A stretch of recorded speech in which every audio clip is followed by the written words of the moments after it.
It's the SFL Nights it's the SFL Nights with AJ Striker, with AJ Striker. It's the SFL Nights it's the SFL. Welcome back, SFL Nation. Welcome to SFL Nights with AJ Striker. Thank you so much for joining me today or tonight or whenever you decided to hit that play button or turn on that radio dial. I really appreciate it, y'all. And I am back with my good friend, Mr. Tyler Faulk. How are you doing? Doing fantastic, AJ. How are you doing? I am doing wonderful. It's a little early, but we're going to make this work. Exactly. Man, so great games happened over the weekend. I did not get my tally as to how many I actually got right and how many I got wrong, but I know I got a few of them wrong this week. What about you? Well, I'm gonna say right there with you. I mean, we picked a majority of the games similar last week, but there's a couple that we, maybe hit or miss on, and there's some that we both took thinking they were for sure locks, and going back on thinking about a couple of them. I wish I would have actually checked the notes instead. But it's funny because you don't know what to really prepare for anyway, because you have everybody's learning, the little tricks to the trade with the Legends mode, and people are getting used to team builds are kind of meshing together. So you don't know what to expect. Teams that you're used to seeing up on that top tier level are kind of going down in a sense. And then you see teams that were horrible last year. They're some of the top teams as of right now. So and I have my fourth and goal interview with some unsung heroes of the league. I am talking about some linemen, some OLinemen, some DLinemen, people that don't necessarily get a lot of shine, but they have a direct impact on how the game can be played. So stay tuned to find out who that is. But let's go ahead and get started with our week 4 review. It's been crazy. You don't know what to expect. But first game that we're going to talk about is in Mexico. Speaking of which, the DC Dragons took on the Mexico City Aztecs, and the Aztecs won 42-14. DC had 145 yards passing, 57 yards rushing, 202 yards total. Their time of possession was 14 minutes, 17 seconds with one mistake. Mexico City had 390 yards passing, 168 yards rushing, 558 yards total. Their time of possession was 29 minutes, 43 seconds with 2 mistakes. Player of the game was quarterback Matt Wilson, Hall of Famer I might add, with 39 completions out of 46 attempts, 390 yards, 3 touchdowns, and a quarterback rating of 105.6. So, Tyler, looks like Mexico City, they just capitalized on offense and defense. I mean, even with their rushing, they had 168 yards in comparison to DC's 57. Even though DC put up a really good fight, it just wasn't enough. Definitely wasn't enough. And I am very, very, very surprised that DC did not put much of what I thought they were going to put out on the table against Mexico City. Full credit to Mexico City's entire staff and players to completely neutralizing this upstart Dragons team. I thought this game maybe was, game of the week material from last week. Yeah. And it was under 150 yards passing for Savage Synergy. Only one receiver got above 50 yards, and that was Josh Gill for DC. Meanwhile, you got Mexico City, running left, right, and center, just absolutely demolishing DC's defensive schemes. It's the veteranosity of players. It's the veteranosity of Matt Wilson and the halfback core. Phoenix Jones, came in, took over for Ray Bentley last season. It's showing how much faith and trust they're putting in the running back, and right behind the Hall of Fame running back, Ray Bentley.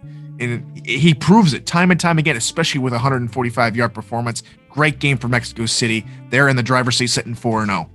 Absolutely. The Lone Star Glory took on the Louisiana Revolution, and the Revolution won 37-24. The Glory had 359 yards passing, but only 16 yards rushing, for a total of 375 yards. Their time of possession was 20 minutes, 18 seconds with 2 mistakes. The Revolution had 253 yards passing, 89 yards rushing, 342 yards total. Their time of possession was 23 minutes, 28 seconds with 3 mistakes. So even though the Revolution had 3 mistakes, they were able to hold the ball longer and score, again, a little bit more on the rushing side of things. I think that was kind of what put them over the top to win this game. And I think, again, so happy Revolution got our first victory in the season. I knew it was coming, especially with how we played last week, and for Doug Day, Coach Craven, and Cameron Collier to go out and play against their old team and get the victory. Well deserved, and we're set up again. We're looking for 6-6. That's our goal for this season. A win against Lone Star, is going to really help our chances. For Lone Star, they're in a much tougher spot compared to where they were the last couple seasons.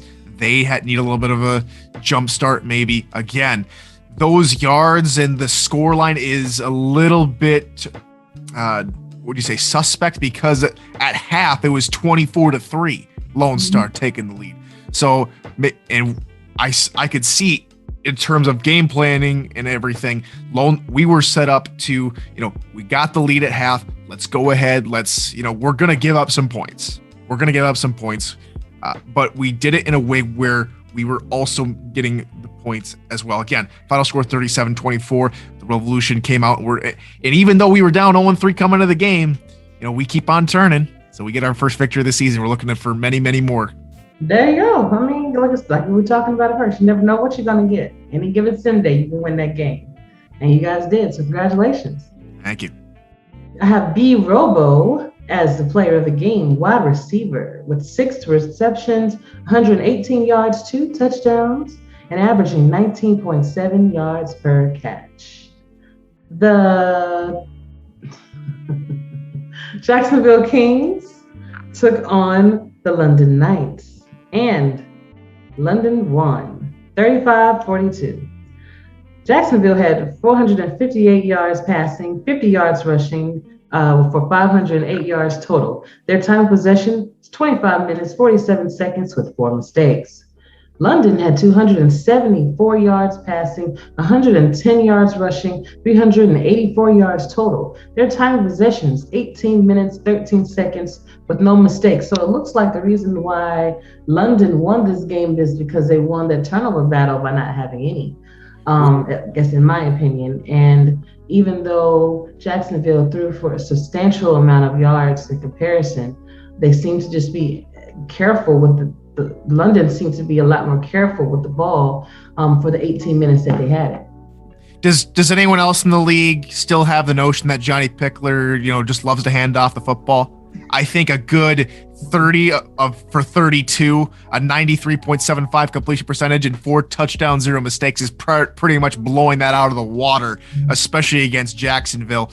Look out, SFL. The London Knights are one of the hottest teams in the league, and if you are not careful, Johnny Pickler will torch you. That huge vaunted number for Marcus Dunhill again is all in catch-up, trying to get back to the same level of competition that the London Knights are showing week in and week out. Again, Jacksonville's defense is young, totally fresh linebacking core compared to London having some time to develop their team. London again proves to us that, again, this has been a couple years in the making. Season 15, struggled a little bit, tried to build up. They had a little issues in the offseason. Season 16, still building. Now they have their quarterback. Watch out. Here come the Knights. Absolutely. And you were absolutely correct. Johnny Pickler was the player of the game. Their quarterback with 30 completions out of 32 attempts, 274 yards, 4 touchdowns, and his current quarterback rating is 141.9. All right, John. The Vancouver Legion took on the Las Vegas Fury, and it actually ended in a tie. Of course, SFL, you can't have any ties, but the Fury wound up taking the win, 30-27. Vancouver had 370 yards passing, 172 yards rushing, 542 yards total. Their time of possession was 26 minutes and 55 seconds with 3 turnovers. Las Vegas had 349 yards passing, 170 yards rushing for 519 yards total. Their time of possession was 29 minutes, 53 seconds with 3 mistakes. So, wow. Both teams had 3 mistakes. They put up close in the same passing, close, maybe a couple yards off for rushing. So what do you think the true difference was? Well, Ashley, I'm going to tell you something. Remember how I was talking about earlier is maybe I should have gotten to look back at the notes, maybe look at the matchup history. Yeah. Here's a stat for you. These two teams, the Legion and Fury, have met 4 times in franchise history. Okay. All 4 games have been played in Nevada, in Las Vegas. Mm-hmm. First game coming in season 11, second, season 12. And last time they met before this past weekend was back in season 14. All 4 games, Miss Ashley Jackson, were won by Las Vegas. Wow. So, like I said, this is Vancouver's bogey team. What's a bogey team? Well, when you play this team, or if you have a bogey track in terms of like racing or something like that, this team is your bogey team, basically meaning you're probably not going to do as well. Credit Vancouver for bringing it all the way to overtime. Right. But Las Vegas just snuck out of there with a victory. My goodness. I don't know what else to say, Miss Ashley Jackson. I think it was just because Las Vegas are comfortable playing against an Andy Hamilton-led Vancouver Legion, and Las Vegas has Vancouver's number. It seems like for the past few meetings they have, so we'll see when it comes playoff time. Scott Johnson was the player of the game with 29 attempts for 157 yards, 1 touchdown, and 11 reception yards. The Florida Storm took on the Fort Worth Toros, and the Toros won 20-14. I actually called this game. I was a little surprised that I was actually right about this one.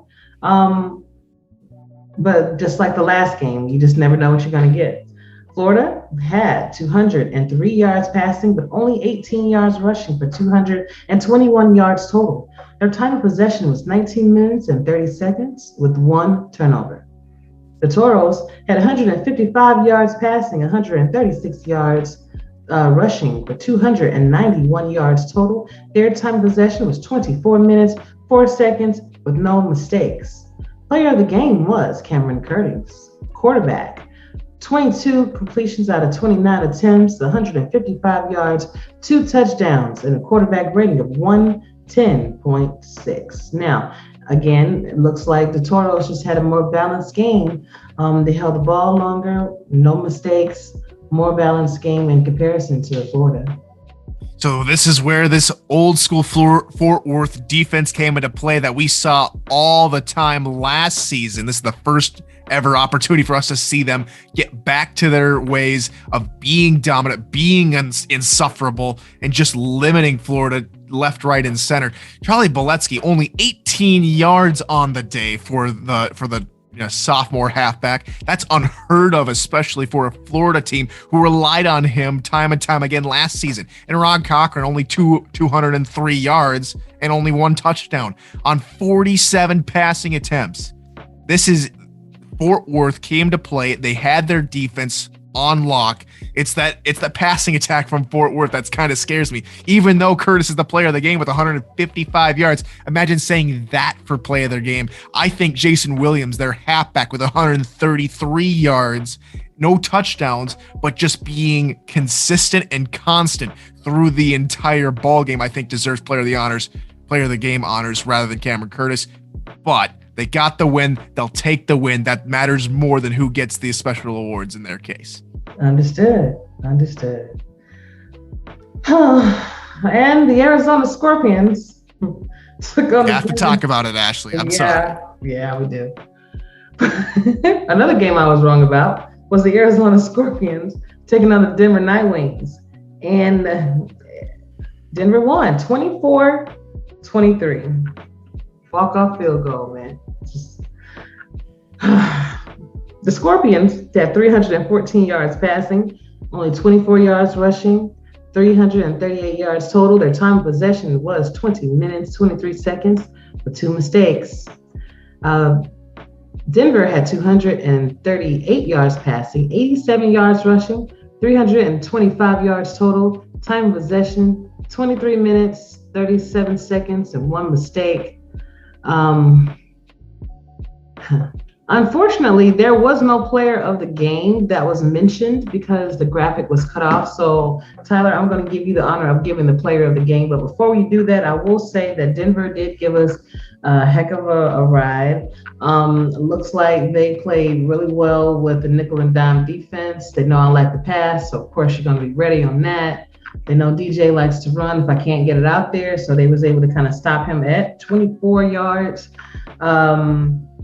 So, and then with the 2 mistakes that I made, I think that was the real reason why Denver was able to pull this off. Well, Miss Ashley Jackson, as a Vikings fan, I know kicking woes and certain kickers that I will never speak their name of again because of how bad that has happened. But I'm a Bears fan, so you already know. Yes, double doink. Yes. Triple. Okay, I'm sorry. Anywho, when I'm taking a look at the game and just watching it, this could have been avoided. Mm-hmm. Now, Cliff Allen had himself a pretty decent game. He made 75% of his field goals this past weekend. He missed one. Now, if he maybe had made that field goal, maybe we're talking about Denver trying a long pass that gets knocked down or intercepted, or in a very unlikely case, gets caught for a Hail Mary touchdown. We're talking about something completely different instead of for Arizona going back-to-back weeks, getting knocked out by game-winning field goals. It's a very, very hard stat to take. It just means that both teams that Arizona's played, Denver this week, just means that Arizona's defense is just there. It's there. It needs to be just slightly there. And 1 or 2 tweaks, especially from the defensive mastermind Eddie Gage, will get it there. It just takes too much. It just takes another couple sims, like another couple, game plan meetings to just get everything right. It's so unfortunate for Arizona. Credit to Denver. Credit for them marching down the field. And I have to give it to Eric Price. I have to give it to the rookie quarterback for a solid game. 2 touchdowns, only 1 interception, 238 yards. And a completion percentage of 77.78. Limited the mistakes, whereas you said it yourself, Ashley, you had 1 too many. That's it. That's all. But you live and you learn, and I'd rather lose right now to Denver than later on in the playoffs to Denver. So very true. But next up, we have the Baltimore Vultures taking on the Tulsa Desperados, and the Vultures won in a big way, 45-17. The Desperados had 256 yards passing, 66 yards rushing for 322 yards total. Their time of possession was 21 minutes and 6 seconds with 3 mistakes. The Vultures had 460 yards passing, 54 yards rushing, 514 yards total. Their time of possession was 22 minutes, 54 seconds with no mistakes. Player of the game was Jack Wigmore. 32 completions out of 45 attempts, 444 yards passing, 5 touchdowns, and a quarterback rating of 139.5. Wow. So not only did Baltimore not make any mistakes, it seems Jack Wigmore he was passing all day on that defense of the Tulsa Desperados. They got so many weapons over there in Baltimore. They're 2 seasons removed now from a championship. And again, this just goes to show you why they're not rebuilding. They just reload. And they just threw Jimmy Hazard in there, who got his first receiving touchdown. And you've got Ivory Irvin, Daley Holder, Mac Chima had 2 reception touchdowns. Lloyd Graham Jr. had over 100 yards from his tight end spot. The fullback T-Roy Gaines got in there with a reception as well, and 6 carries for T-Roy as well. Right. Again, this Baltimore team, if you're not prepared, if you're not on your game against this team, Baltimore is going to run circles around you. And that's what they did to Tulsa. Tulsa, credit to them, made a game of it, even late going into the fourth quarter. But then Baltimore just said, yeah, we're gone. Just turned on the jets and just left Tulsa in the dust. And it's tough for a rookie quarterback, JQ. Again, one of the nicer guys you'll meet in the SFL. It's tough. It's tough for a rookie to go and take your lumps like this. I just got to say to Tulsa, just keep your heads up. Come back stronger next week. That's all you can do, especially when you're going up against Baltimore. Very good start for Baltimore. They're the second team that we've talked about that remains undefeated after last week, after Vancouver and a couple other teams fell. Absolutely. The Carolina Skyhawks took on the Charleston Predators, and the Skyhawks won. Another close game, 30-27. The Predators had 376 yards passing, 67 yards rushing, 443 yards total. Their time of possession was 20 minutes and 46 seconds with 4 mistakes. Carolina had 315 yards passing, 72 yards rushing, 387 yards total. Their time of possession was 23 minutes and 14 seconds with only 1 mistake. Player of the game was Matt South, quarterback, making 33 completions out of 48 attempts, 315 yards, 2 touchdowns, and his current quarterback rating is 91.9. So Carolina was able to pull out that win after last week. Just game of inches, looks like they had a walk-off field goal as well, didn't they?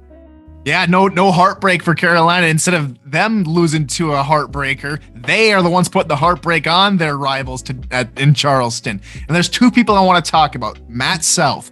This is his best start as terms of the first 4 games of the season that he's had in his entire career. His completion percentage is up, his interceptions are down, and his touchdowns are up. Matt South is loving his time over there in Carolina, and it shows in how he's performing. The second person I want to talk about, and who I think should really be the player of the game, is Davidson Joseph. Comes away with 3 interceptions, 1 in the end zone, 1 to seal the game away. Davidson Joseph, they ran the same exact play against him with Buchanan Simons. We know how electrifying Buchanan Simons can be. Davidson Joseph completely neutralized Buchanan Simons. That man had himself a day. Absolutely. Totally deserve it. I was really impressed by that game, by the way. The LA Lycans took on the Houston Hyenas, and LA won 27-20. LA had 247 yards passing, 54 yards rushing, 301 yards total. Their time of possession was 19 minutes and 18 seconds with 3 mistakes. The Hyenas had 323 yards passing, 81 yards rushing, 404 yards total. Their time of possession was 24 minutes, 27 seconds with 4 mistakes. So this is interesting because LA had the ball with less time. They scored less points, and they had 1 less mistake. So how did LA win this game? Well, you have to give credit to Chris Lee making a huge touchdown reception at the end of the game to put LA on top and to keep their lead. And it's just a good defense. When again, this is why Fort Worth won, and this is why LA won this week. Both had solid defensive strategies to go against Houston.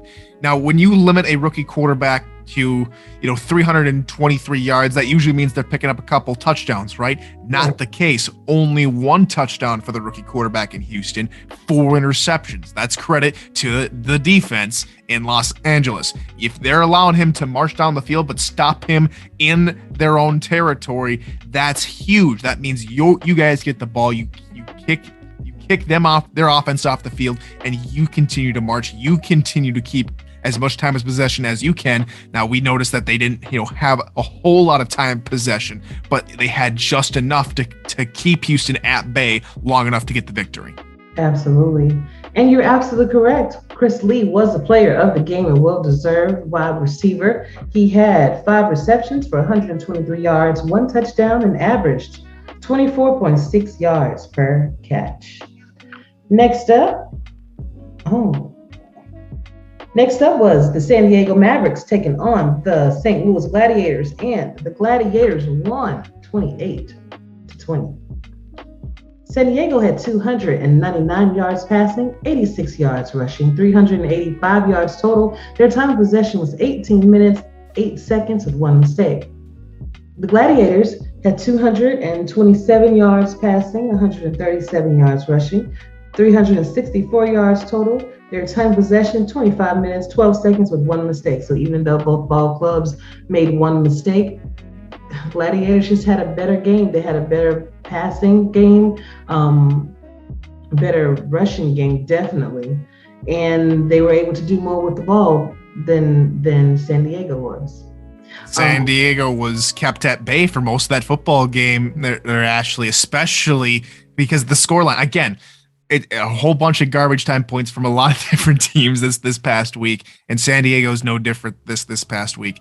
Liam Hammer is going to do a great job in San Diego. It's going to take time, and we noticed that there's still some plays he's trying to work into the playbook. Some things we saw did a little bit different from San Diego this past week, which were good. Only 1 mistake from Javier Vasquez compared to last couple times, and his passing attempts are starting to come down as well. Only 43 attempts. The completion percentage isn't there yet, but they'll work on that. But credit to St. Louis, coming out needing to keep up with the Joneses in their division and get the victory. They did just that. Christian Brown has a pretty solid game and is very accurate when he can with his very authentic throwing motion. But a good, solid win for the Gladiators.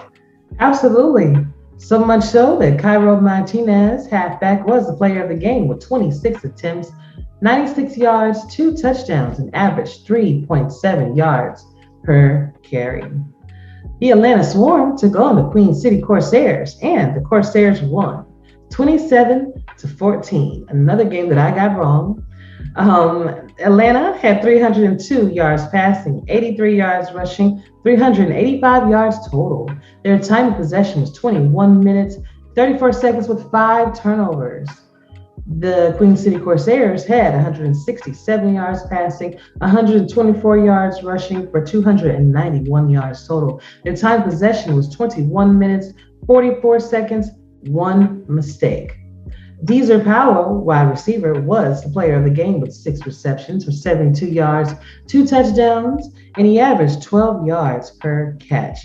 So I think the reason why Queen City won this game was they were able to capitalize off the 5 turnovers that Atlanta put up, and then only holding BDG Hollywood to only 83 rushing yards in comparison to the 124 they had. And it just goes to show you, right? Queen City has done a fantastic job coming out of nowhere. Queen City's defense is sneaky good. 3 interceptions for Cody Griffin, 2 interceptions for Ted Haynes, the corners of Queen City leading the charge on the defense. And AJ Caswell, only 21 attempted passes. Only 21. They ran the ball effectively. 28 carries for Jet Zero, 122 yards and a touchdown.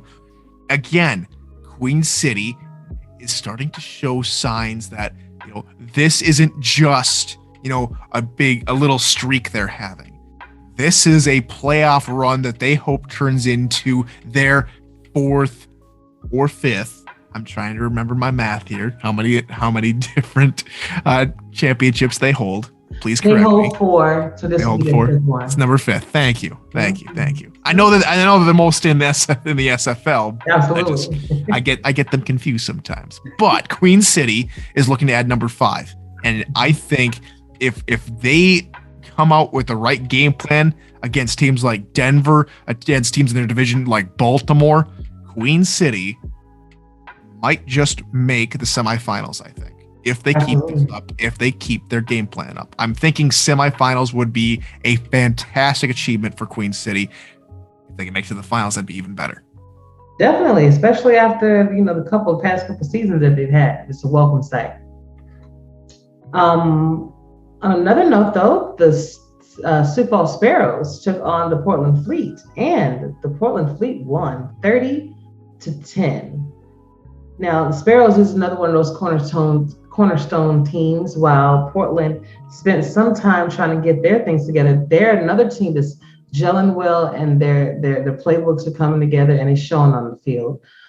Sioux Falls had 199 yards passing, 145 yards total for 145 yards rushing, 344 yards total. Their time possession was 17 minutes, 38 seconds with 4 turnovers.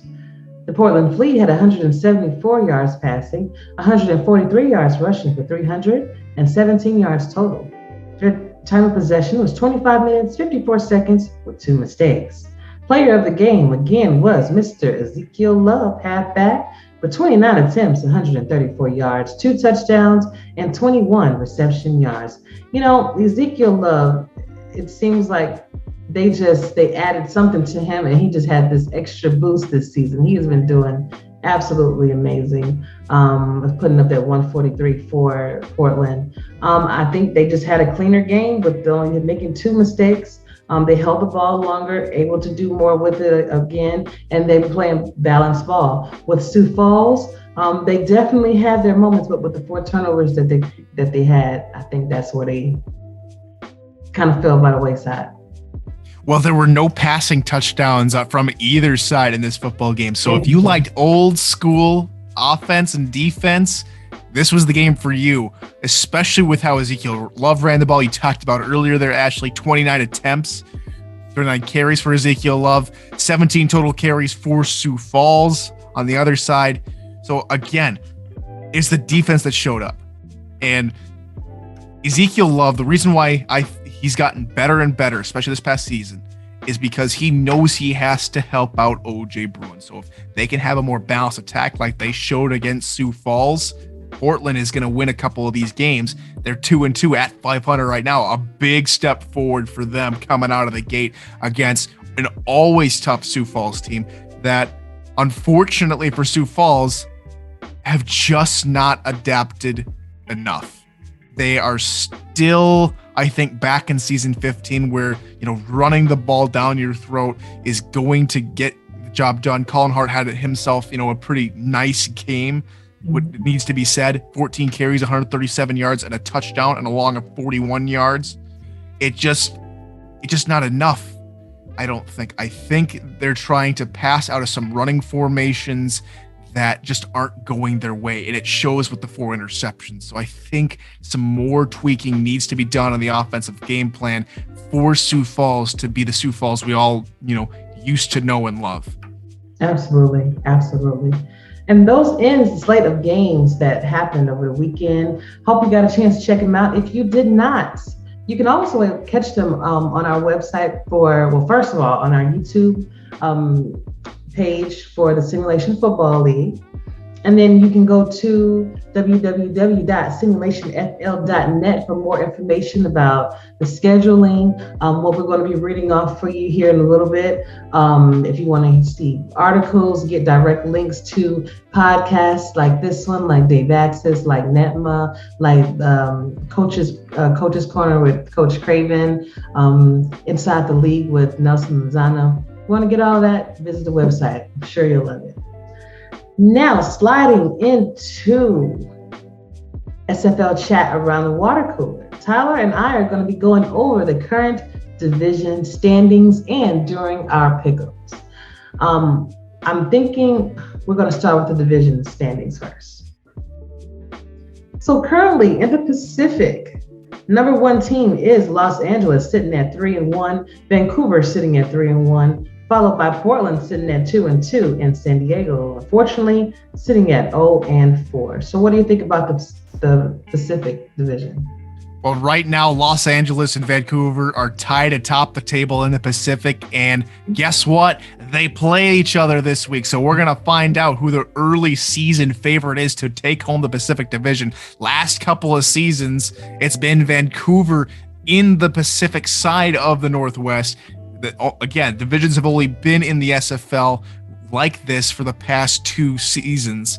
So for this season, the past season. So Vancouver took the inaugural Pacific title. I think Los Angeles might need a little bit more tweaking, but I think Vancouver, should, have enough. They should have enough to take home the ship over there in the Pacific, but we'll have to see. Portland, I think, they're still right there in third as far as where they're going to ultimately finish up, but it's a good, strong showing. The division looks strong, at least top 3 do, as far as how each team is playing. Portland has a few hiccups to iron over, but with a rookie quarterback, but they'll get that going. OJ Bruin and company will find a way. But big matchup in week 5, Ashley. Absolutely. That's going to be a great game to watch. In the West Division, we have Denver sitting at number 1 at 2-2, Arizona sitting at 2-2, followed by Las Vegas sitting at number 3 with 1-3, and Sioux Falls at 1-3. I agree with this. I will say, however, if we don't win our next game, I think we're definitely going to fall down to probably the 3rd or 4th position. Don't want that. So I think Arizona has to be able to pull out that win. But I definitely agree with the West so far. Yeah, it's very tough to see the team that you just lost to atop you in the standings. Actually, it's a little bit of a stinger, especially when it's a division rival who you lost to last week. And for Las Vegas, that strength of victory, that SOV that you see down there in that diagram, it was against their win, of course, play in Vancouver week 4. Mm-hmm. They now have a huge tiebreaker amongst, if it all comes down to strength of victory in the division, Las Vegas have an outside chance now of, being a surprise factor and taking home the West Division. But Denver now at 2-2 after a little bit of a shaky start, they have to show us why they were the division, not the division champions only, but the league champions last season. We need to see more of a constant attack from their offense. If they don't come out with that the next couple of games, and you guys in Arizona or Las Vegas, take the initiative, West is up for grabs. Got it. The South Division, affectionately called the Tex-Mex Division. Mexico City is sitting pretty at number 1 with 4-0 record. Well, Houston is number 2 with 3-1. Fort Worth and Lone Star both sitting at 1-3.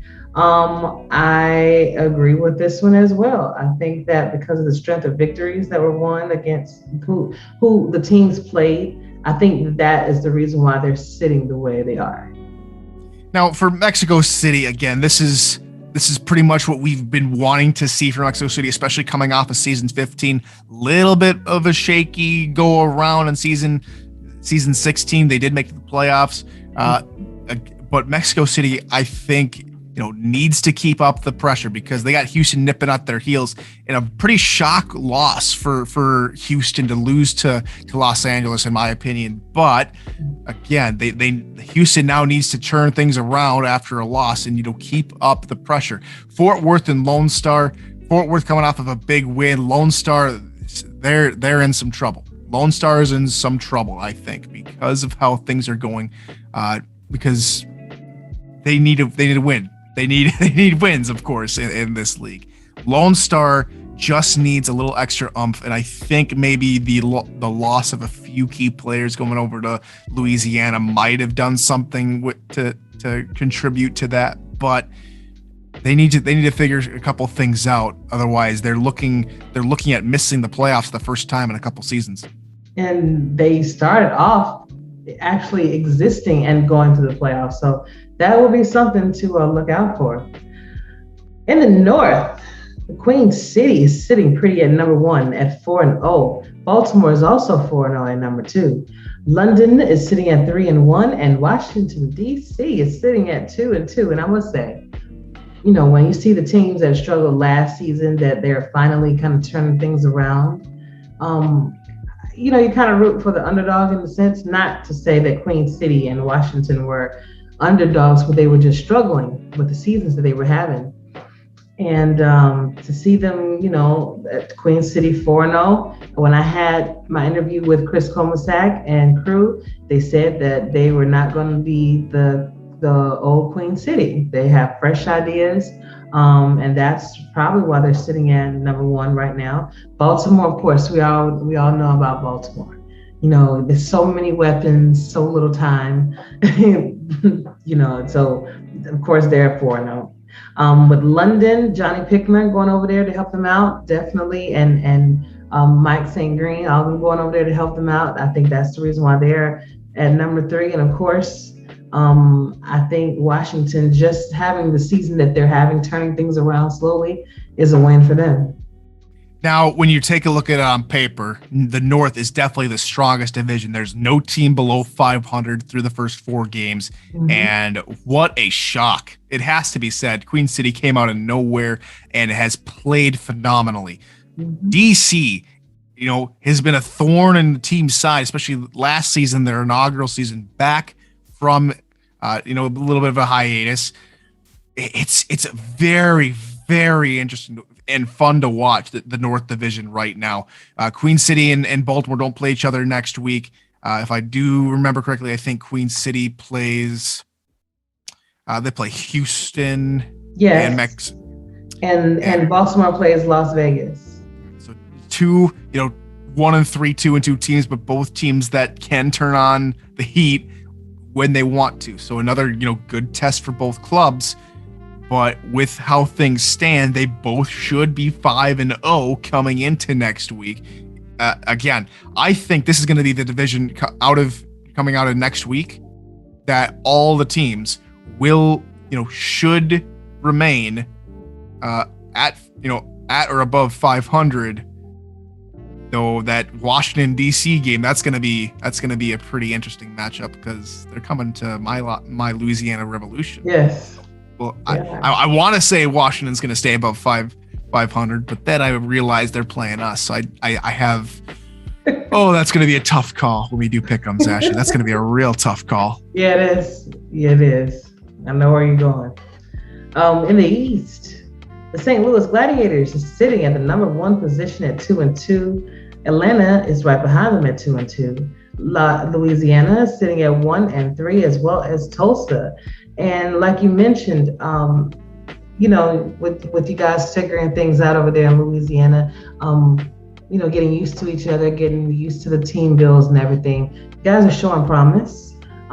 St. Louis, they have been one of those teams. When I started in season 12, they were kind of like the laughing stock of the league, so to speak. Now they're sitting at the number 1 position in their division, and rightfully so, because you can only go through so much for so long. Then when you finally get those right pieces that you need to make that difference and to actually stay with you and make your ball club good, that's what you get.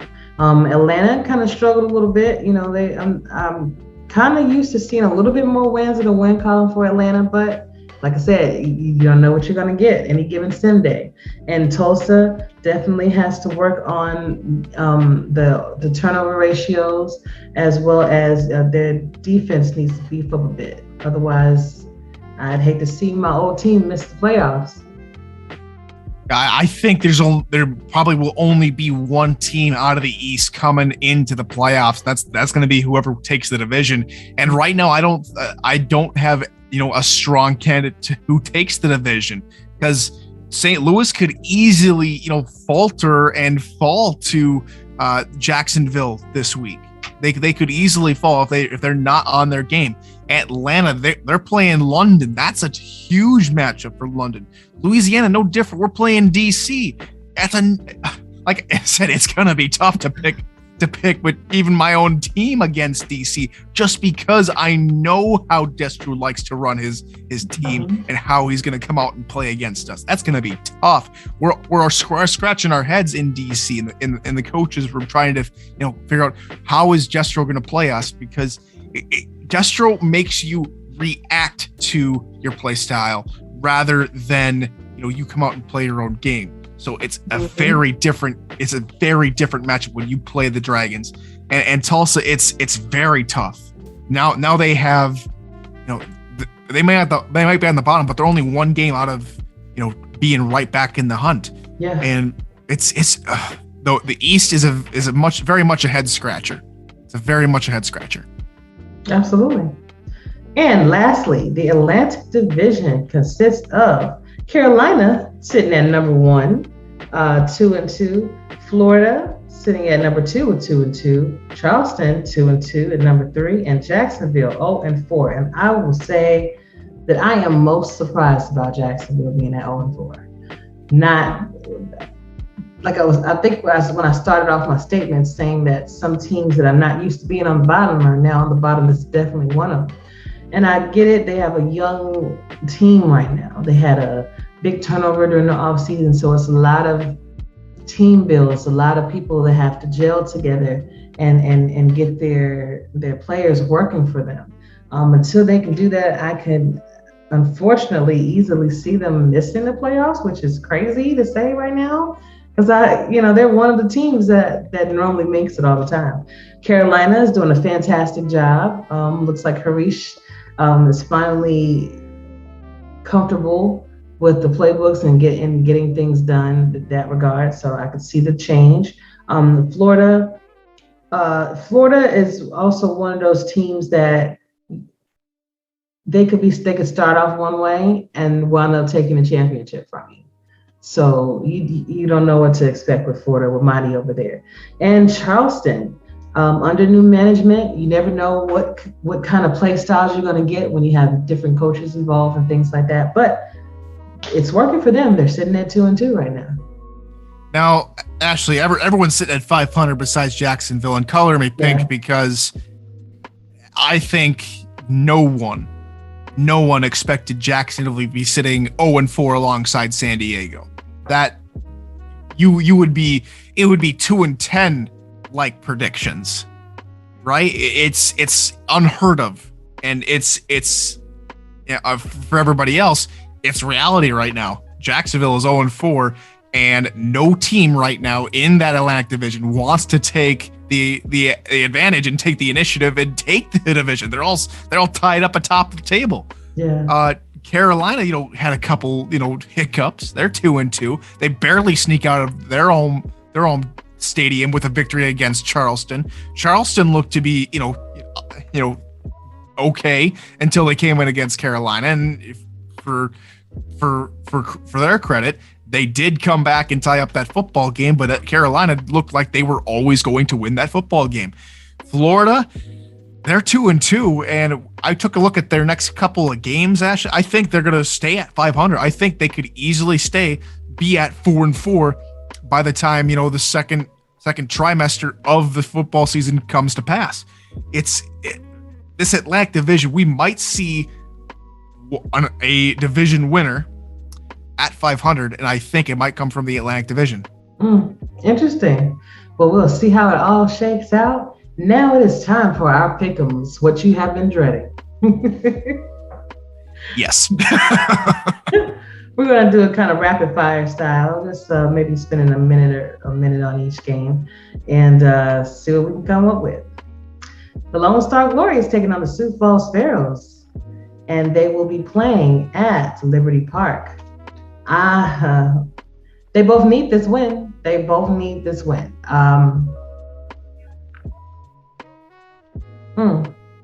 I would say that Sioux Falls is going to wind up taking that win probably by anywhere from 3 to 7 points. I don't think it's going to be that much, but they're going to win. It's going to be a tough ball game because Sioux Falls last week played against a rookie quarterback in the form of O.J. Bruin, and neither quarterback could come up with a touchdown pass. Mm-hmm. Lone Star gave up a whole bunch of points to Louisiana, and it's going to be a very tough matchup. 3 points could easily go to Sioux Falls, could easily go to Louisiana, or could easily go to Sioux Falls, excuse me. But I have to disagree with you here, Ashley. Sioux Falls, it's a struggle. They're in a big old struggle bus, and I think Lone Star takes home the victory. Gotcha. The Tulsa Desperados will be taking on the Carolina Skyhawks. going to be a great game to watch. But I'm going to root for Carolina. I like the way that they've been playing. I like the way that the momentum that they've had in each game. And I just think that if Tulsa could cut down on those interceptions and things like that, they could win. But I'm going with Carolina. I want to see JQ take the next step, Ashley, and I want to see Tulsa take a next step. But I'm right there with you. Carolina is going to take home the victory. Another great game to watch will be the Mexico City Aztecs taking on the Florida Storm. Let's see where they will be at Estadio Azteca. I think that's wrong. I think it's the I. Because it's crazy because they got both of them on there. So that is true. They're playing at both stadiums at the same time. That'll be great. They're going to be at the I. Florida usually does very, very well at home. I think that Florida, as hot as Mexico City Aztecs are right now, I think that Florida is going to find that niche and be able to get Charlie Bolexky more involved and take home the win. Well, if they don't get him involved, oops, sorry, Ashley. I got you. No, they don't. It's over. If they don't, it's definitely over. Especially how Mexico City's been playing. I do not think. I don't think, Ashley. I have to disagree with you here again. Mexico City is going to lay the hurt down on Florida. Florida is in a very tough spot, and with a red hot Aztec team coming in, I don't see how this doesn't get out of hand quickly. Yeah. I know, but sometimes you got to go with your guts. And for some reason, we're going to find out though. The London Knights will be taking on the Atlanta Swarm, which is going to be an amazing game to watch. Another hard game to call. Johnny Pickler against Brian Dynasty. I think it's going to come down to which defense is going to be more effective against the passing game because both quarterbacks like to pass. I think London is going to wind up taking this win. And where are they playing? And they're going to be playing at the Hive too. That means they will be coming into Atlanta to take that win. I have to agree with you there. They're actually at London. Johnny Pickler, no longer the handoff machine of old. He's coming into an old divisional rival. Remember, he left Louisiana, used to be in the same division as Atlanta, now is going to go ahead and play them from across the pond. And I think that London this is going to be a statement win for London and Johnny Pickler. London is calling, and they're calling to the house. Oh, absolutely. Vancouver Legion will be taking on the Los Angeles Vikings. Another good game, another important deciding game too. And they're going to be playing at Full Moon Coliseum, so it's going to be a home game for Los Angeles. I think that Vancouver is absolutely pissed off from the loss that they took. I think Vancouver is actually going to come into Full Moon Coliseum and win the game. Vancouver and Los Angeles. This is going to be the biggest matchup of the Pacific Division so far, if not the season so far, for the entire league right now. Vancouver, Los Angeles, it's must-watch football. This is my game of the week. And I think that Vancouver has too many weapons and too much talent on their side of the football that Los Angeles will not be able to directly compete with Vancouver. It will be a good game. It will go to the fourth quarter, but it will be Vancouver who takes the victory. Got it. DC Dragons will be taking on your Louisiana Revolution at Stack Up Stadium. It's going to be a great game to watch as well. DC, like you were saying, with Destro over there figuring out things. Destro's been a part of this league for a long time. And you're in Stack Up Stadium, man.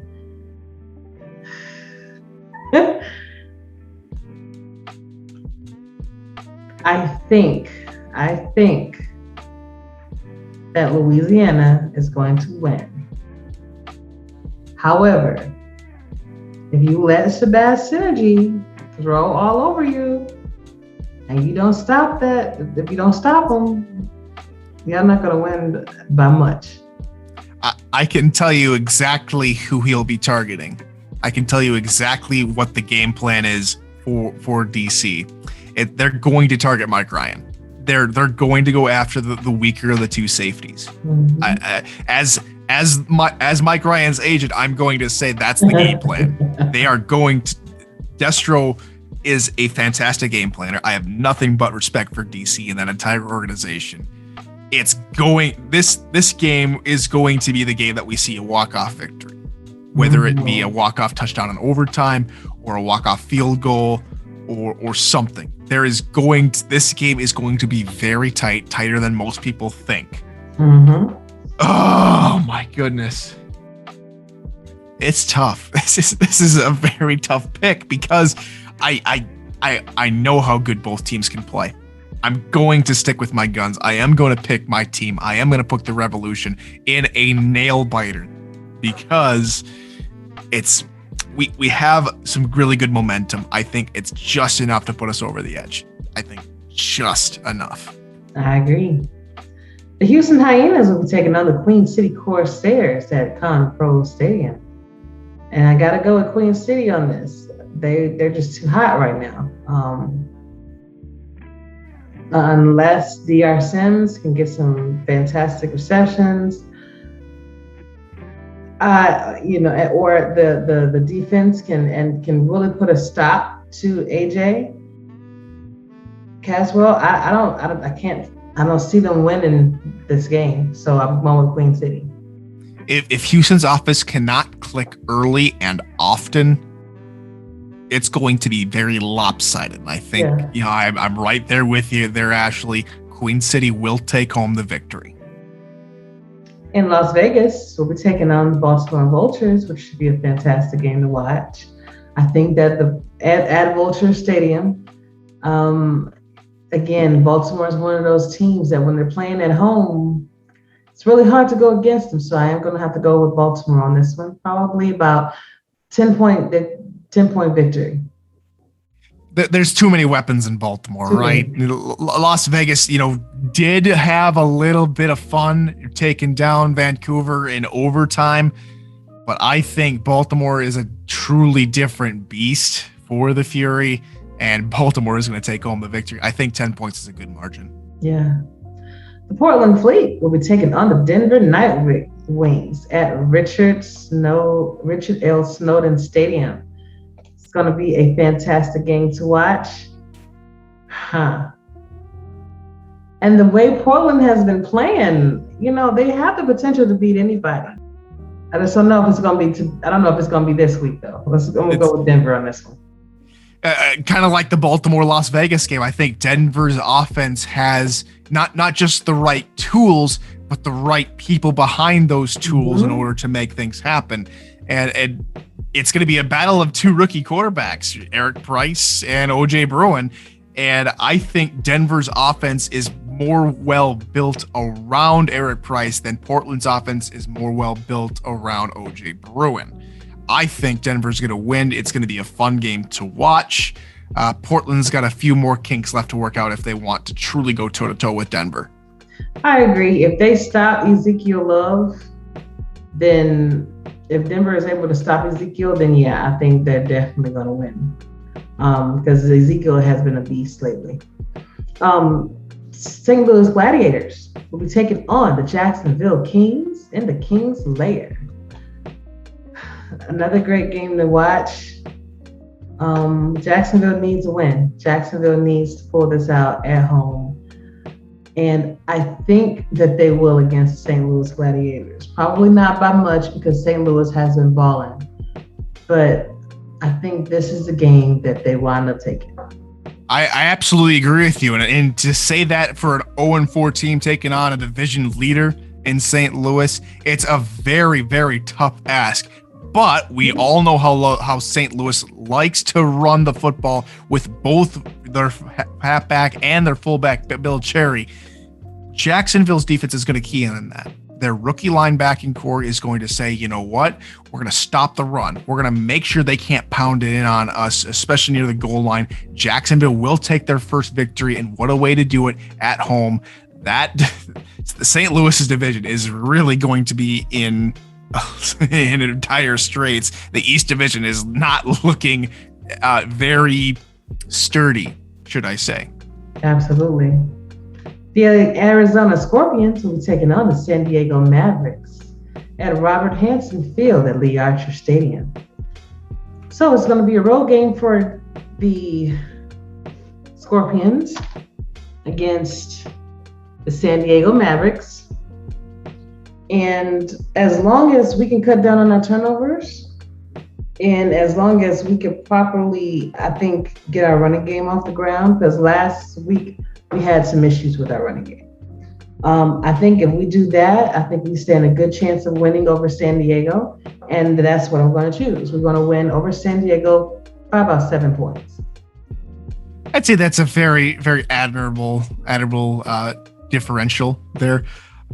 San Diego's got a little bit of work to do. I got to say this for you, Ashley.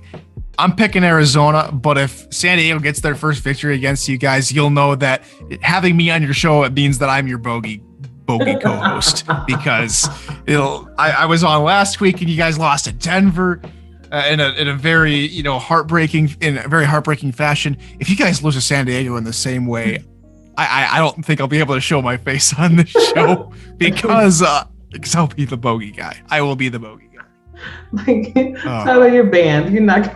Yep.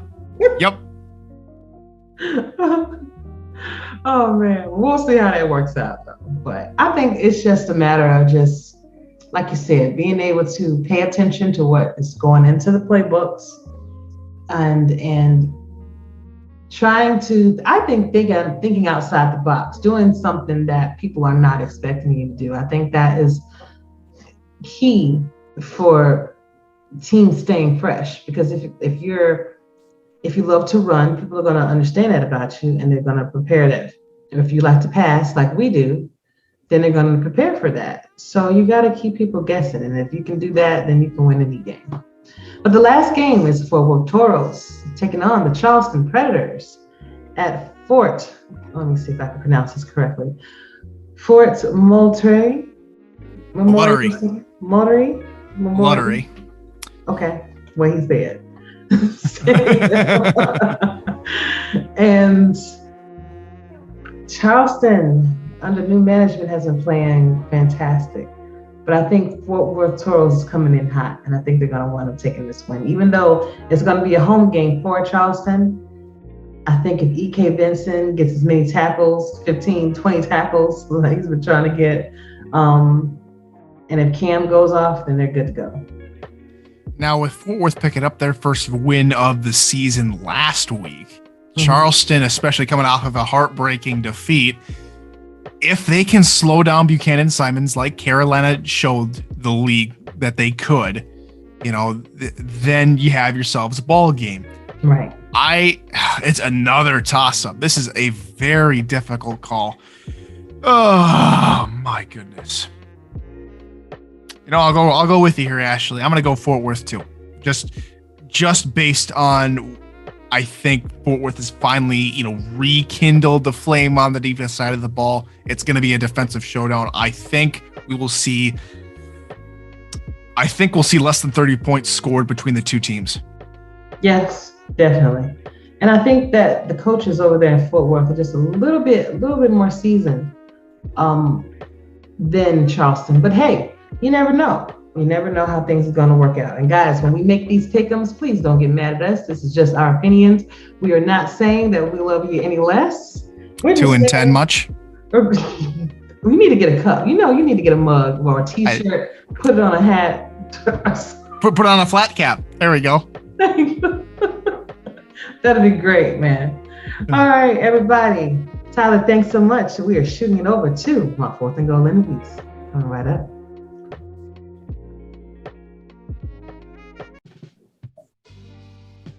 What is up, SFL Nation? And welcome back to my fourth and goal interview with my fantastic OLinemen and DLinemen guests. I think it's very important to know that Butch, Mennor, which is the gentleman that you see towards the bottom of your screen, was the one that gave me this idea to get some old linemen some shine, because unfortunately the SFL does not track the stats that you guys have. And I think that it's important for everybody to have a voice and for you to shine. So man, Butch, thanks again, man. Really appreciate it. It's no problem. All right, so I have again with me Mr. Butch Mennor and Mr. Sean Thompson, O-lineman. Well, Butch is the O-lineman for the London Knights, and Sean, of course, is my protector for the Arizona Scorpions. I don't know what I would do back in EJ. That's crooked in the house. Number 65. I tried to get EJ on, but I guess he's just been kind of busy, and I totally understand. He's in the medical industry, so Definitely. Yeah. So what's it up, guys? Let's talk. Let's get to know you. So my preliminary questions, especially since it's your first time, is what is your real name? If you choose to give it to us, that's fine.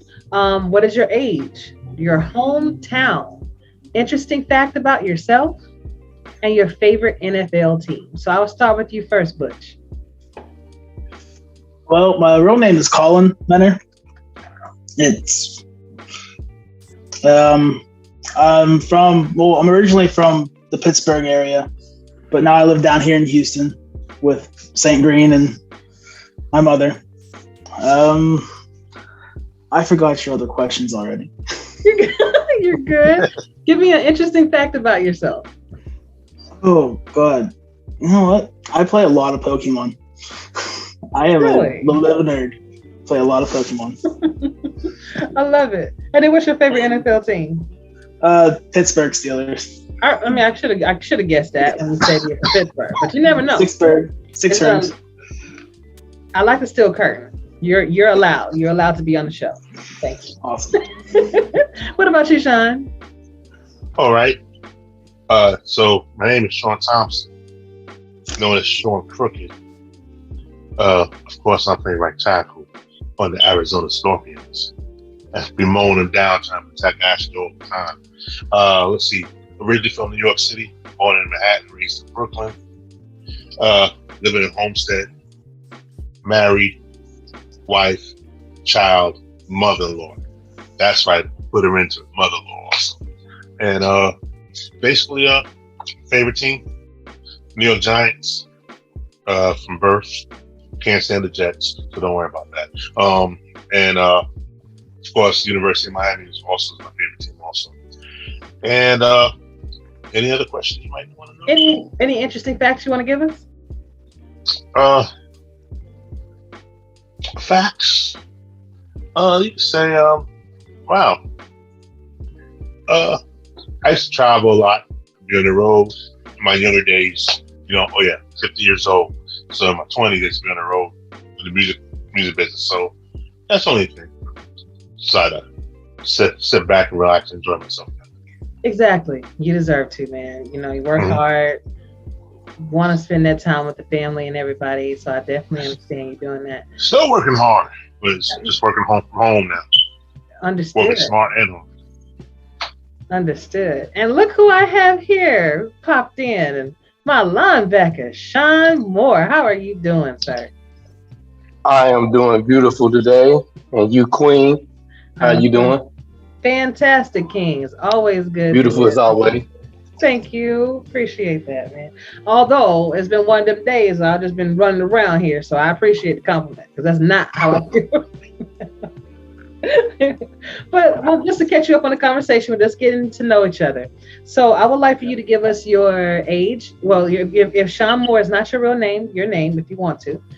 Your age, your hometown, some interesting facts about yourself, and your favorite NFL team. Okay. Well, yeah, that is my name, Sean Moore. Next week, August the 23rd, I turn 52. Okay. Yeah. Great. Interesting facts about myself. I'm a local DJ outside of work. That's something I do in my fun time, in my spare time. I foster. I have a 4-year-old and a 7-year-old. Biologically, we have a 14-year-old teenage girl and 2 grown sons. I'm right there with you, man. The headache is real. Yeah. And I've been in Tennessee all my life, here in Nashville, but now I'm on the outside of Nashville, a suburb. But I'm a country boy. You know what I'm saying? Love the barbecue. Nobody does it better than Tennessee. Wait. In my opinion. Wait a minute.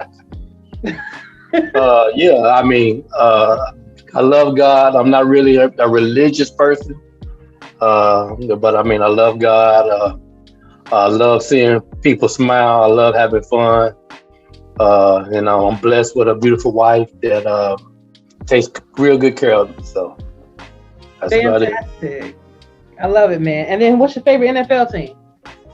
Well, I grew up a Cowboys fan. Oh God. And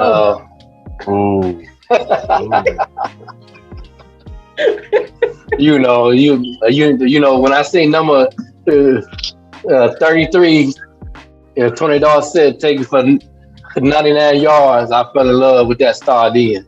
Wow. But right now, I'm the Titans. I got to rock with the home squad, and I like what we're doing this year, getting Julio Jones from Atlanta. So why you gotta say that, man? I'm still mad about that. Yeah. So I'm rocking with the Titans right now. Yeah, I bet you are, but you wasn't before, huh? See, this is what I'm talking about, man. I'm still kind of pissed off. And excuse me while I vent just for a second. If you take the time out as the Falcons to draft a tight end that has hands, obviously he's going to make a difference on the field. Why, on God's green earth, would you give away one of your best weapons? Well, why? They're probably moving to wide receiver. That's how good he is. So you have a nice. They're gonna have to do something. Don't you got on the other side? I can't remember his name, from Georgia 2 years ago. Ridley. Yeah, Ridley. Calvin Ridley. So they're gonna be all right. I think. Yeah, we'll see. That's a big playmaker, though. Like Julio Jones was the playmaker. Yeah, that's what I'm saying. Yeah, he was like guaranteed, just like Gonzalez was. Somebody getting old, the age sometimes scares them, and the money too. You want to go to cap, get small people there. That's true. That's very true. Yeah, I think that's what they was trying to say in Atlanta, that he's getting older, and with Matt Ryan getting older, so I think they kind of headed towards a rebuilding. Yeah, it's gonna hurt, but hey, I'm in the middle of rebuilding two of the Giants, so it's hurting. So but it's worth it. But they had their window. Yeah, they had their window. You know what I'm saying? You gotta take advantage of it when it's there. That's true. Very true, man. Enough with this depressing stuff. But tell me, gentlemen, how did you guys find us? Like, what were you just, on television and just the games just happened to pop on? Like, how did you actually find the SFL? And I'll start with you first, Sean Thompson. All right. It was the beginning of the pandemic. Yeah. I was going crazy. I was playing my Madden. I was on YouTube. And actually, when I was playing Madden and on YouTube, Ryan Moody 21, he used to play SFL. And he spoke about it because he always criticized Madden.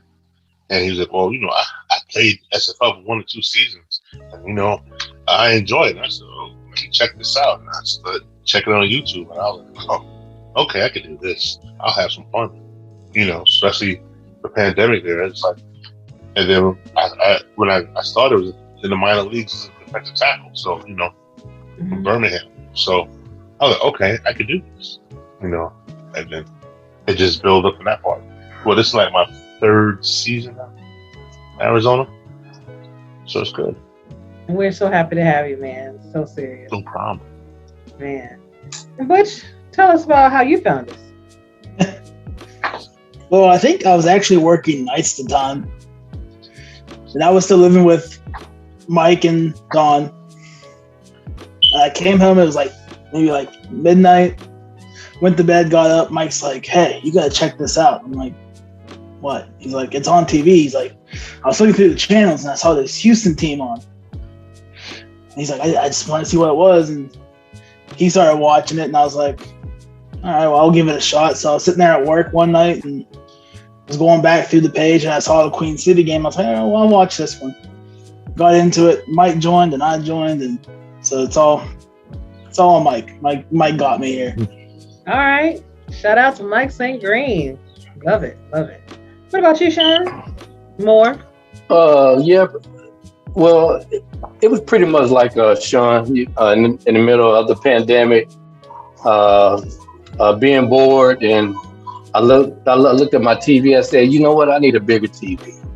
So of course I went out and spent some money, and I was going across a lot of the free channels that you get with a lot of the smart TVs now. Mm-hmm. And just scrolling, I went across the FTF channel, and I saw the simulation game, and even though I'm a gamer, I'm one of those gamers that would coach a team through a season and pretty much let the game play it out itself, just see how well I can strategize and call plays, and then when I seen the advertisement on it and just seeing all the hypeness that a lot of guys were having with the simulation, I was like, you know what, that's pretty cool. I would love to hear my name being called out across the screen. And so I dug into it and got some information. It was my first sim league, and guess what? I'm now in 5 simulations. You know, so yeah. All it takes is that one to get you hooked, man. I totally understand. Yeah. Mm-hmm. Totally understand. So did anybody ever play sports in high school or growing up? Yeah, I played. Yeah. I was in like 3 years, freshman to junior year. Played linebacker, okay, halfback, and then I quit my senior year. I wasn't happy with the coach. Plus, I got lazy too, so I found other interests. So. But I enjoy my time there. My body still feels it, so still. No shit, I can only imagine, man. I can only imagine. Which one was your favorite position out of both of them you played? Strong safety. Strong safety. Okay. Yeah. Mm-hmm. So you just like being in the secondary?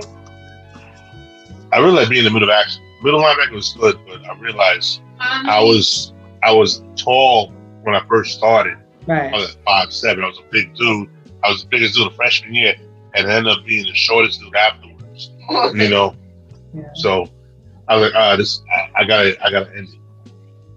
It's not gonna happen. Oh, I understand, man. What about Butch? I saw you shaking your head. Yeah, I played since I was in 7th grade. I played football. Always play offensive line or defensive line. Always. Bigger guy has to play offensive line. And it actually it got me into college, actually. I was going to play in college, but I decided I've already had so many concussions, and I decided to kind of just stop playing at that point. I'd rather be able to walk and talk today than have to deal with that. Absolutely. I totally agree with that, man. Your health is a lot more important than what the possibility of you being on an NFL team or things like that. So yeah, I definitely get it. Sean, what about you? Yeah, I played a little bit. I played a little bit of football, but my passion was more in the baseball. Growing up, I think that's where I was pretty much good at, and went to school for it, and then pretty much went to school and partied that away. So. Understood, man. As long as you had a good time and you learned something in the process, it's all good. So this question is pertaining to the positions that you are currently playing. Was OLinemen, the linebacker position something that you wanted to play when you joined the league, or was that the only positions that were offered to you? And I will start with you first, Sean, more on that. Yes, sir. Yes, ma'am. definitely playing linebacker. It's just something about being in the midst of everything, smashing heads, making that play that changes the momentum in a game. If for some reason I always gravitated to great linebackers like Junior Seau, Mike Singletary, Greg Lloyd, and I just love, as my motto is, I just love cracking heads, so yeah, pretty much linebacker. All right, cool beans. What about you, Butch? Line was my first choice. I chose to be an offensive lineman. It's what I've known, and there's something about the position that I just love. I grew up watching players like Alec Benica, who actually tweeted about the league. I grew up watching Jeff Saturday. There's so much more that goes into it than people kind of notice just watching on TV. And I love the position. That's just what it is. All right. And what about you, Sean Thompson? Let's see. In the minors, I actually did defensive tackle. I said, let me see how I try. And when Eddie Gage called me up and said, hey, we're not gonna have you defensive tackle, but would you mind being center? And I was like, hey, you know what? I'm here to help the team. So my thing is, I'm always a team player anyway. So I said, I can do the center, no problem. Next season, okay, we'll move you to right tackle, no problem. As long as I'm involved, I'm happy. Right. Because you realize sometimes everybody wants the spotlight positions first. Everybody want to be quarterback, running back, wide receiver, and you're not gonna have that for every team. So I was like, let me just get it where I fit it. Absolutely, and that's interesting because, as you said, you're spending your money on your subscriptions, things like that. And Butch, you mentioned that there are things about the offensive lineman position that people may not know. Would y'all care to share a little bit of what people are missing and why they should consider being an O-lineman when joining the league? Sean, you want to go first? Sure. I noticed, especially watching how Eddie sets it up, and I also watching how Ashley sets it up. It's like you still need a level on your lineman, whether it's gold, bronze, so you can protect your quarterback, and so you can actually have a running game. If you have no one there, you don't have a low average line. So that's I noticed a strategy. So everything comes hand in hand, piece to piece, in order to win. So you got to have a balance, whether you have linemen, wide receivers, and even defensive lines. You just need something out there to stand out. And that's how you you develop a solid line at the same time. That makes sense?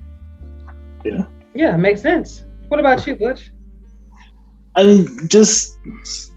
So during the convention, Robert Mennor broke a big run, and just knowing that, okay, my player pulled around and got a block to help set him up and spring him free for even more yards. It's the little things that I do. And I watch the rest of the game, but I will always keep an eye on my player doing whatever he's doing. We kept Johnny Pickler clean for 3 weeks in a row. No sacks. And it's just okay, that's cool. No other team could have that. Of course, now this week we gave up 3, but just all the little things like watching Merrill break a big run, seeing Johnny just sit back there and be able to make the long pass to Kalia or St. Green or Saren Storm or Benji. It's something about it that makes me love the position even more. And people overlook it because oh, you don't do much, but you do. You're always in the action. Which is very true. I've played seasons where we had generic O-linemen. And when I tell you I took so many sacks, when I tell you I did not have time to throw that ball, we were it's got to change. And that is a very important position, even for the running backs. You guys make sure that those holes are there, for to be followed, or to make those plays happen. If you guys aren't, because you haven't been touched yet. Exactly. You haven't been touched yet. Right. Twice. And if you guys aren't doing your job, then we're taking those sacks. We're experiencing those tackle for losses, which can have a detrimental effect in the game. Sean, can you tell me why you just chose to be a linebacker and the importance of the linebacker position? Yeah. I mean, I think our number one goal is to stop the run, to keep running backs getting to that second level. I know Coach Gage, he said if your DBs is getting most tackles, then I'm not doing my job, and I take pride in that. And of course, even though this is simulation, but in a normal situation, the middle linebackers, they're mostly the signal callers. They set the tone in the game, and kind of like the quarterback. So that's how I go into every game. I expect to make the play, So I think just pretty much just setting the tone. Got it. For the defense. Absolutely. And like I said, I think everybody has that important position to play. And when played well, you can definitely have a positive effect on the field. I'm wondering though, if you had the chance, if you had the chance to play any other position, would you, or would you continue? It seems like you guys are in love with the positions that you have, which is absolutely amazing. But if an opportunity presented itself to where you could switch over to something else, would you? Yeah. Yeah. I mean, of course, linebacker is number one, but I guess if I had my choice, it would probably be a running back. Just making moves, trying to take one through the house. Right. But other than that, I love where I'm at. Fantastic. Butch and Sean? If you played me like Lawrence Taylor on an outside linebacker, I would love that. Right. Unstoppable. So that would be cool, like a Derek Thomas, Lawrence Taylor. But no, I'm happy with that.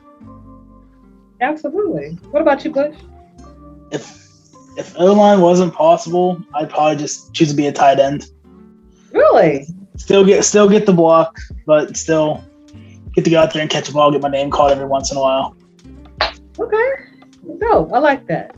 So tell me, gentlemen, is there anything else that you would be interested in being involved in the league? Whether it's stats, whether it's broadcasting, whether it's beat writing or anything of that nature? Or are you kind of just content with just supporting your team and watching your player do his thing? I wouldn't mind doing other stuff. I just realized I just gotta, get a little more time, free time a little bit. Because I know doing the publicity part, social media was pretty good for the half season I did it. But I also realized that the time just adds up. And, if I can get some more free time, I want to be involved in a lot more stuff, even like, coaching, even though I don't have a Xbox 360, but still be involved in a lot of stuff. Okay, I like that. What about you, Butch? I'm actually right now. I currently write for Swamp Talk. I write for Lone Star Glory's games. I've actually gotten into it. And I've actually kind of enjoyed doing it. I get to rewatch the game, kind of look more closely at it, and I want to be a GM eventually. I think that'd be pretty cool. Take on a GM role somewhere. Absolutely. I could see you doing that. For real. What about you, Sean? I think I would kind of like to get into just looking at scouting and kind of ease my way into it. Like Sean as well, just finding the time to get more involved. I think I'm probably in one simulation league, too many as it is. But the SFL is definitely my first love. I know the work that Eddie puts in it, and my heart kind of goes out to him because I know his dedication. But And for him, anything that I could do, if it's scouting or whatever, I'm at his disposal. So that's about it. All right, phenomenal. So I would like for you guys to take a time out and describe your locker rooms. Now, just because I'm your GM, I want you to speak your mind, Sean's. Let's tell the truth. But Butch, since you're over there in London, and London has been through, a few changes, especially over the off season. What is the locker room now like over there? I think it just kind of depends. On some days, it's pretty quiet, like no one really says much. Then on game day, it's a lot more active. But we kind of just, we talk. If something important comes up, we talk about it. But honestly, it's really it's a chill atmosphere. You don't really have to talk, but if there's a conversation going, we'll all join in. I like it. It's a lot better than the other locker rooms I've been in. Cool. All right, Sean, give it to him straight. Let him know about the AZ locker room. Well, it's pretty good. I mean, it's like I think everybody's on for each other, team for team. Like I said, it's my third season, and I know it's camaraderie there. Eddie's the Hall of Fame of the legend, and he puts his all into it. You see how he works hard with his blood, sweat, and tears. Ashley, the GM, also out here, and DJ. Everybody's got their hand in it. So I see, I see everything online. Sometimes it's so much I miss a lot of stuff on Discord. Right. People go back and forth. I'm like, what I miss? It's like 35 conversations that I can't catch up to. So definitely, I do enjoy the locker room. So hopefully I can get back into it and jump in a little more. But it's definitely a good one. We all like having fun. We want to win, but we all love having fun. And just like I'm there for the games. I love it. Absolutely. What about you, Sean? I love it. I mean, I don't think that I could have gotten into a better locker room. The last season, the team I was on, it was real quiet, and I think I was probably one of the most active people there, along with a couple other. But I mean, the one thing I like about the Arizona locker room is that it's just not always about football all the time. We can be personable. You know what I'm saying? Anybody need advice? It's just no matter what aspect of life, you can get that encouragement that you need. You know what I'm saying? And I think that we set the tone of what Cam have intended for the SFL. You know what I'm saying?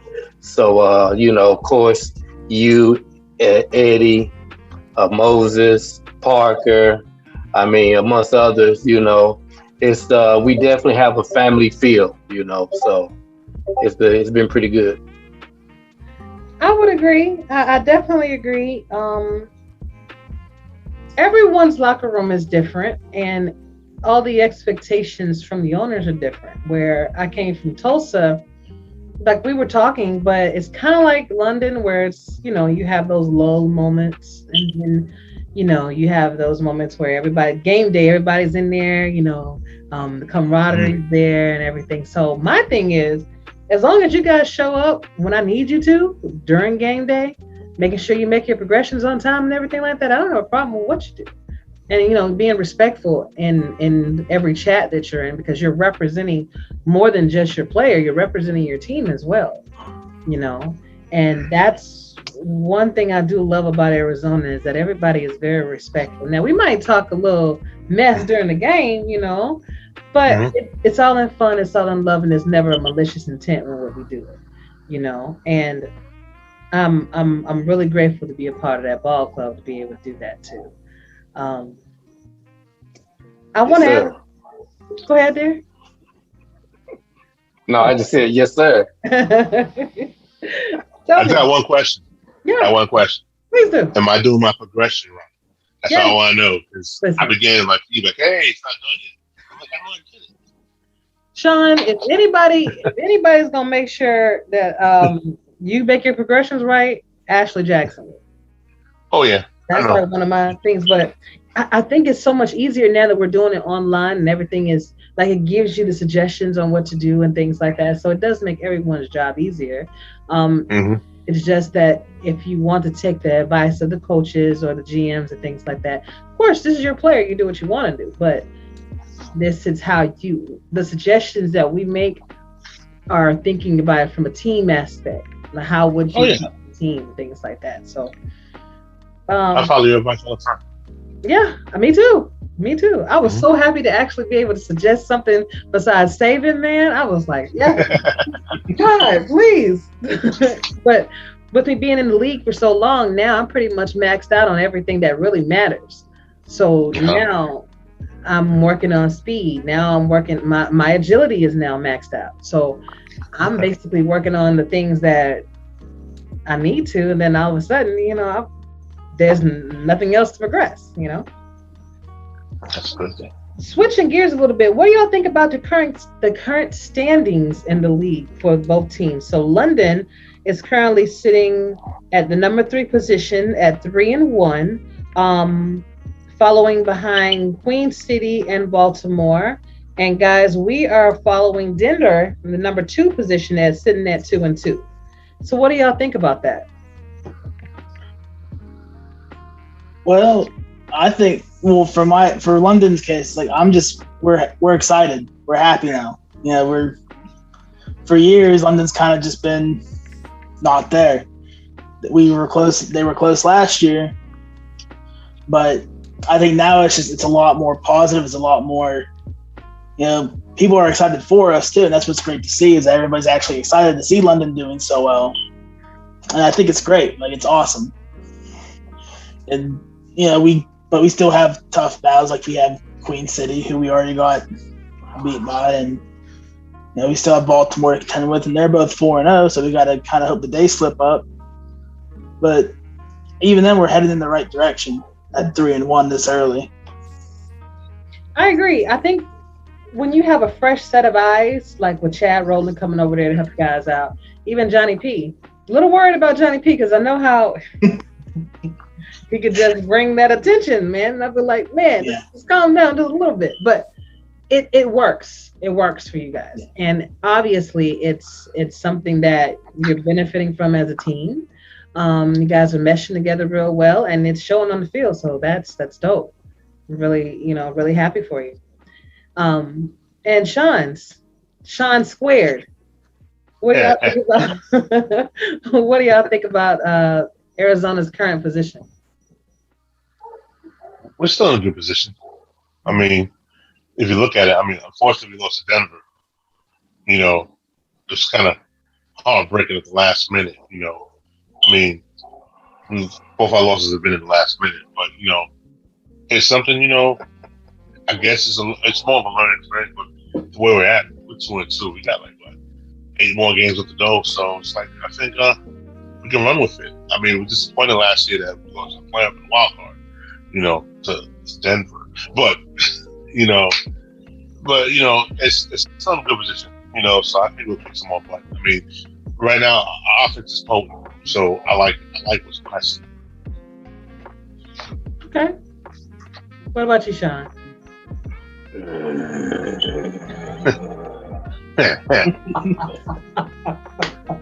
I'm hot.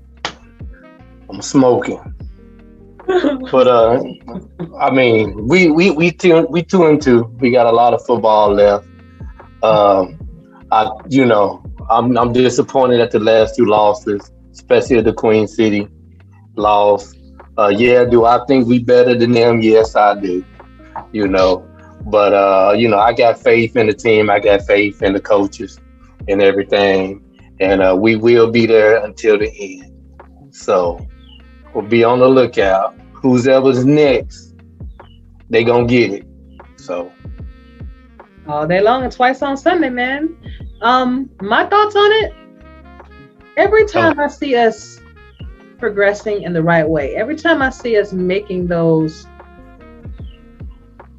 even small little changes, like winning our first game as a franchise. Scorpions has not won their first game. We've always lost.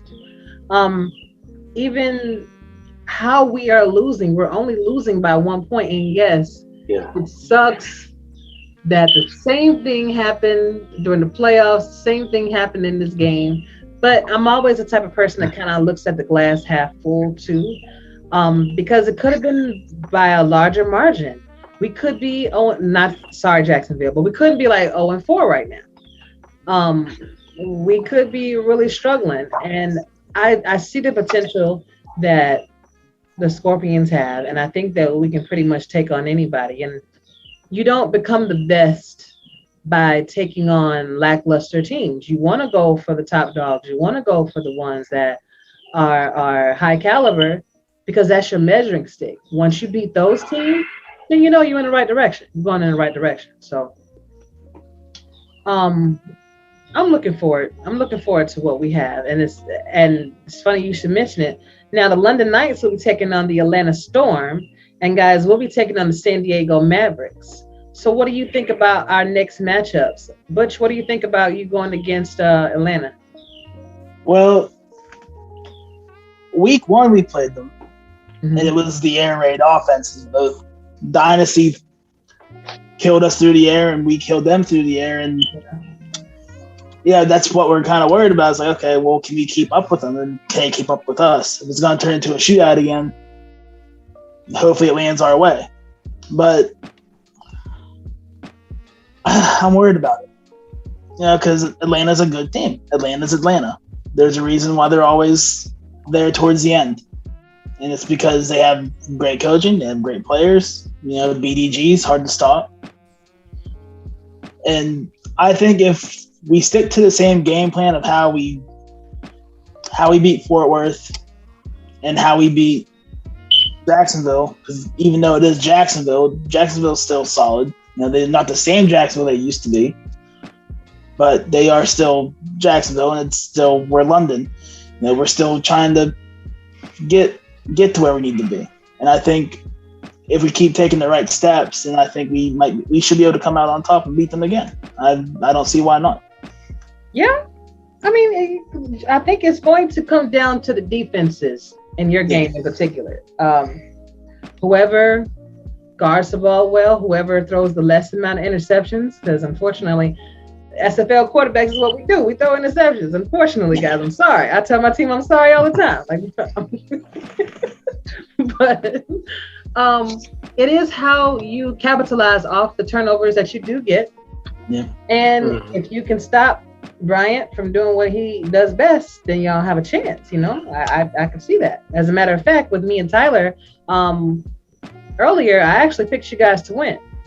And even though you will be going into the Hive, it's going to be a very hard game. Yeah. But I've seen you guys win with no running game before. Yeah. You beat us with no running game. So I remember that. So you have the potential. It will definitely be a game where I hold my breath for the entire game and don't breathe until the end. Yep. Exactly. Yeah. What about you too, Sean Square? What do y'all think about us going against the San Diego Mavericks? Sunday, 5 p.m., right? I'm ready. I like our chances. Yeah. I know the coach got a good plan for us, having a balanced offense. As a line, I think we got to take advantage of what we have on the running game. Because we were kind of shut down this past weekend. So yes. I wasn't happy with the running game that side, and I think that makes it easy for you. So that's what we gotta look at. Defense, I like what we have with defense. Yeah. So definitely our secondary alignment, and so that's the main thing I think we can do. If we can control the tempo, if we run the ball, I think we'll be good to go. Okay. What about you, Sean? I don't know a lot about San Diego, but Sean took the words out of my mouth.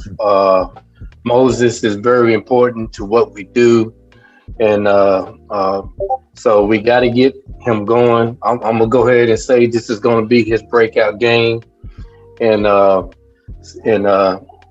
once again to take the pressure off of you. Definitely our O-line is very important to what we do. You guys are important. I want to say earlier, not just as far as picks, but pressure and hurrying the pass, those underthrown balls. You know what I'm saying? We count on you guys as well. So, but it starts with getting DJ started. So I think if we get that, we're going to be all right.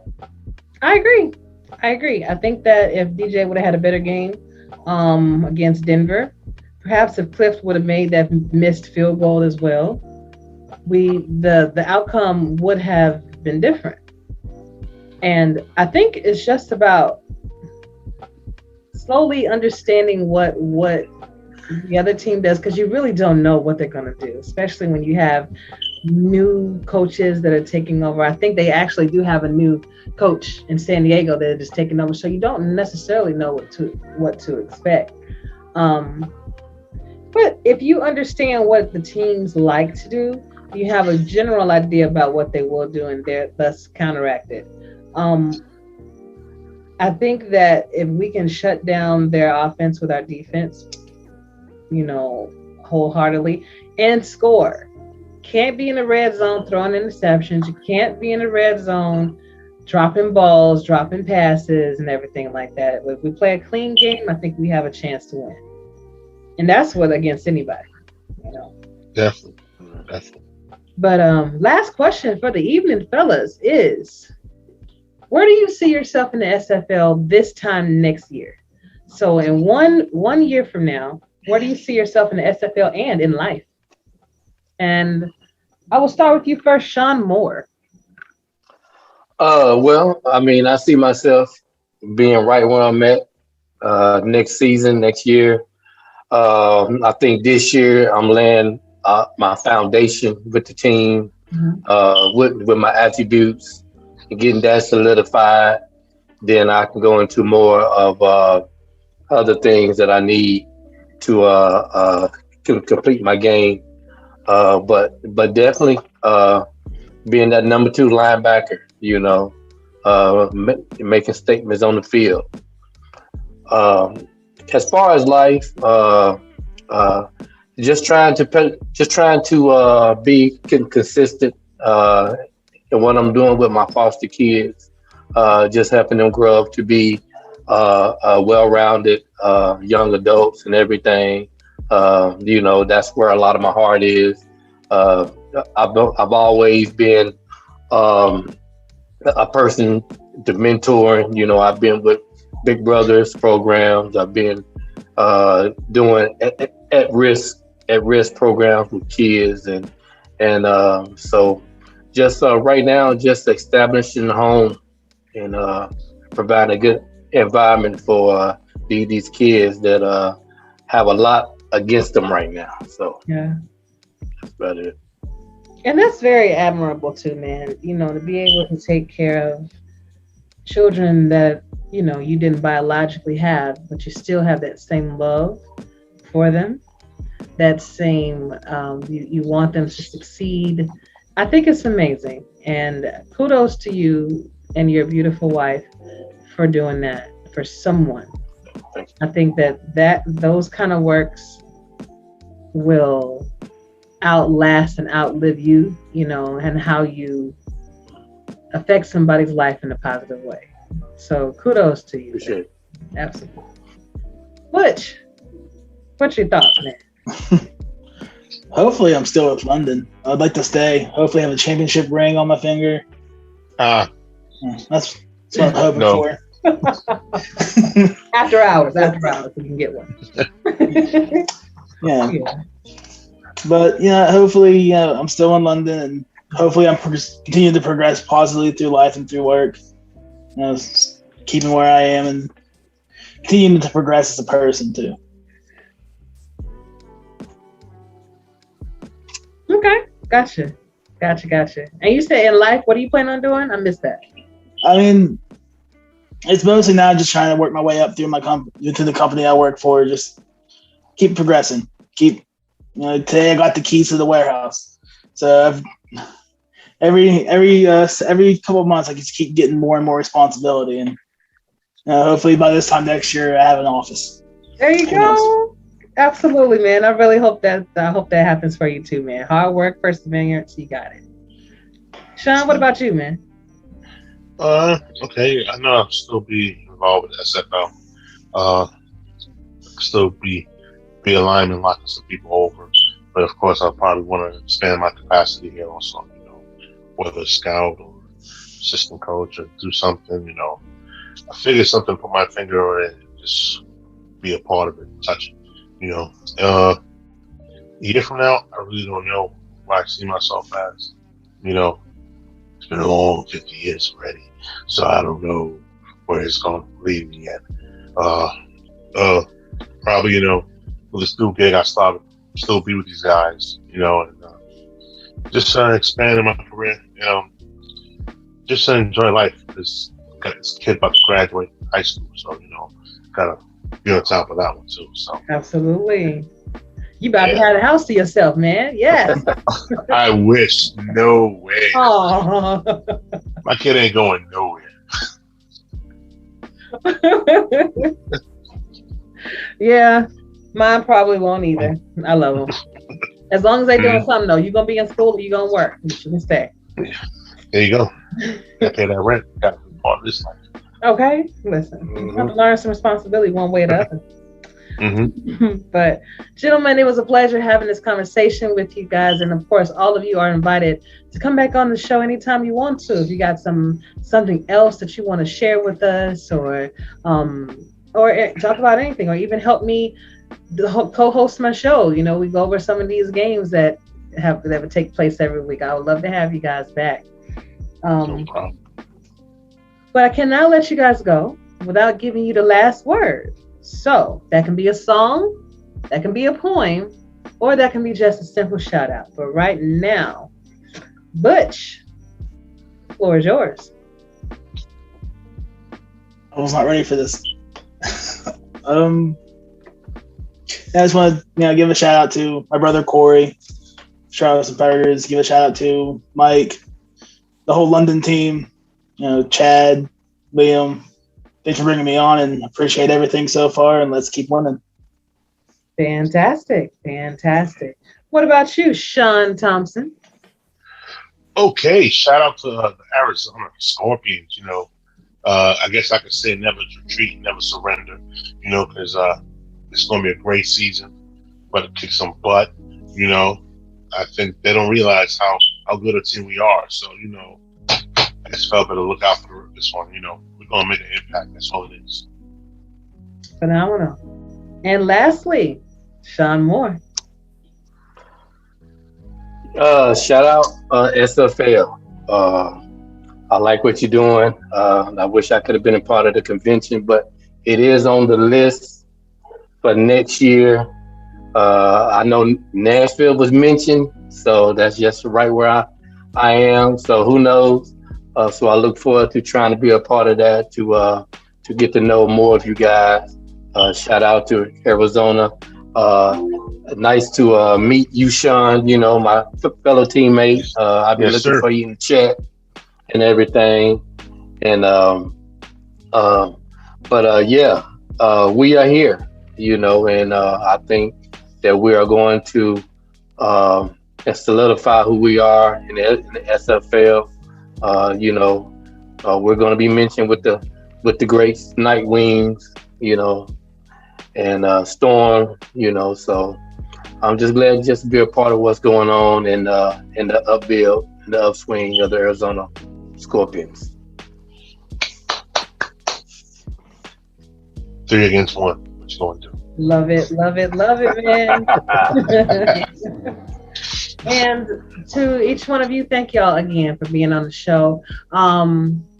It was something while you were talking that I wanted to bring up, but it escapes me. So I guess I'm gonna have to have y'all back on the show just so I can ask that question. Because while you were talking, I was like, yeah, I want to ask that. Then when he ended, I was like, shoot, it left. It's somewhere over here.